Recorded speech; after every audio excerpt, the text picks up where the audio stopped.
Israel वो वाहिद मुल्क है जिससे पूरी दुनिया के मुसलमान इंतहाई नफरत करते हैं। इस वक्त अगर पूरी दुनिया की कौमें देखी जाएं तो सबसे ज्यादा जिन कौमों के दरमियान नफरत है वो हैं यहूदी और मुसलमान। लेकिन फिर भी यहूदियों की एक वाहिद रियासत इसराइल तमाम मुस्लिम ममालिक के दरमियान वजूद में आई तो आई कैसे। बेसिकली आज की हमारे इस वीडियो में इसी टॉपिक पर बात करते हैं कि वो जगह जो मुसलमानों के लिए मुकद्दस तरीन सरजमीन समझी जाती है उस जगह पर इसराइल वजूद में आया तो आया कैसे। इस सारी हिस्ट्री को समझते हैं आज की हमारी इस वीडियो में। तो चलो यार आपका और अपना वक्त ज़ाया किए बगैर ही वीडियो शुरू करते हैं। बेसिकली ये बात है साल 1917 की, जब ब्रिटिश एम्पायर अपने अरूज पर थी और उन दिनों दुनिया के हालात काफी बिगड़ चुके थे क्योंकि उन दिनों दुनिया में पहली आलमी जंग चल रही थी। और साल 1917 में जारी पहली जंग अजीम के दौरान ऐसे लग रहा था कि उस जंग में जर्मनी और उस्मानी सल्तनत का पलड़ा भारी था। ब्रिटिश एम्पायर ने जंग में कामयाबी हासिल करने के लिए ज्यूज की कम्युनिटी को ये ऑफर की कि अगर यहूदी इस जंग में ब्रिटिश एम्पायर का साथ देते हैं तो जैसे ही ब्रिटिश एम्पायर ये जंग जीतेगी तो यहूदियों को रहने के लिए एक अलग स्टेट बनाकर दी जाएगी और यहूदियों की वो अलग स्टेट फलस्तीन वाली जगह पर बनेगी। बस फिर पूरी दुनिया की ज्यूज कम्युनिटी ने ब्रिटिश एम्पायर का साथ दिया, यहाँ तक कि यहूदी जर्मनी में रहते हुए भी जर्मनी के खिलाफ हो गए थे। यहूदियों की गद्दारी और बगावत की वजह से उस्मानी सल्तनत और जर्मनी को इस जंग में शिकस्त हो गई थी। बाकी सबको छोड़कर यहूदियों की बगावत ने एक शख्स के दिल में उनके खिलाफ सख्त नफरत पैदा कर दी थी और वो शख्स था एडोल्फ हिटलर। खैर एडोल्फ हिटलर के किरदार को बाद में डिस्कस करते हैं, पहले ब्रिटिश एम्पायर और यहूदियों के मुआहदे पर बात कर लेते हैं। खैर पहली जंग अजीम के बाद उस्मानी सल्तनत टूट गई और वो फलस्तीन जो कि पहले उस्मानी सल्तनत का हिस्सा था अब वो ब्रिटिश राज के अंडर आ गया था और अपने वादे के मुताबिक ब्रिटिश एम्पायर ने यहूदियों के लिए फलस्तीन में एक अलग वतन बनाने का फैसला किया। यानी उन्होंने एक मंसूबा बनाया कि फलस्तीन को 2 टुकड़ों में डिवाइड कर दिया जाए, एक हिस्से में मुसलमान रहेंगे और दूसरे में यहूदी रहेंगे। हालांकि फलस्तीन में यहूदियों की तादाद बहुत कम थी। खैर फलस्तीन में यहूदियों के लिए एक अलग वतन बनाने का फैसला अभी पेंडिंग में था।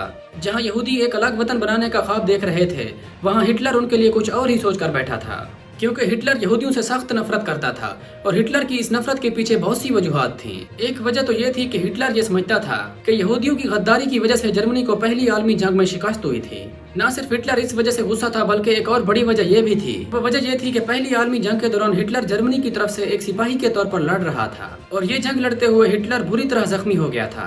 यानी यूँ समझ ले कि पहली आलमी जंग के दौरान हिटलर मरते मरते बच गया था। और एक बात यह भी थी जिसका गुस्सा वो यहूदियों पर निकालना चाहता था। इसके अलावा हिटलर ये समझता था कि यहूदी पूरी दुनिया पर कब्जा करने का मंसूबा बना रहे हैं, इसलिए वो समझता था कि यहूदियों को रोकना इंतहाई जरूरी है। ऐसी और भी बहुत सी वजूहात थी जिन्होंने हिटलर के दिल में यहूदियों के खिलाफ जहर भर दिया था। अब इसको यहूदियों की बात की समझी समझ लें या फिर कुछ और, क्योंकि वो हिटलर जो पहली जंग अजीम में एक सिपाही के तौर पर लड़ रहा था, लेकिन साल 1934 में वो हिटलर अब जर्मनी का मुकम्मल कंट्रोल हासिल कर चुका था। पावर हाथ में आते ही हिटलर ने यहूदियों के खिलाफ क्रैकडाउन शुरू कर दिया। कुछ यहूदियों को कैद करना शुरू कर दिया गया जबकि कुछ को मुल्क बदर कर दिया गया। बात इधर ही महदूद नहीं रही बल्कि आहिस्ता आहिस्ता ये क्रैकडाउन अब शिद्दत इख्तियार कर गया और अब हिटलर ने यहूदियों का कत्लेआम शुरू करवा दिया। इस दौरान हिटलर ने मुख्तलिफ तरीकों से तकरीबन 6 मिलियन यहूदियों का कत्लेआम करवाया और इसी दौरान दुनिया में दूसरी आलमी जंग भी देखने को मिली।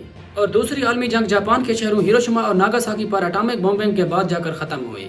और इस सारे क्राइसिस के बाद जब अंदाजा लगाया गया तो पता चला कि सबसे ज्यादा मरने वालों की तादाद यहूदियों की थी। दूसरी आलमी जंग के दौरान हिटलर के खौफ से पूरे यूरोप से यहूदी फलस्तीन आने लगे और आहिस्ता आहिस्ता करके फलस्तीन में आबाद होना शुरू हो गए, जबकि कुछ दूसरी आलमी जंग के दौरान हिटलर के खौफ से भाग आए और यहाँ फलस्तीन में आकर आबाद हो गए।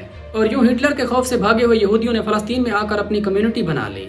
और जब फलस्तीन में यहूदियों की आबादी बढ़ गई तो उन्होंने ब्रिटिश एम्पायर पर जोर दिया और यहूदियों ने ब्रिटिश एम्पायर से अपना वादा पूरा करने की डिमांड की। एक तरफ था यहूदियों का प्रेशर जबकि दूसरी जानब थे मुसलमान। ब्रिटिश एम्पायर ने इन हालात से तंग आकर फलस्तीन का मामला यूनाइटेड नेशन के सामने रख दिया।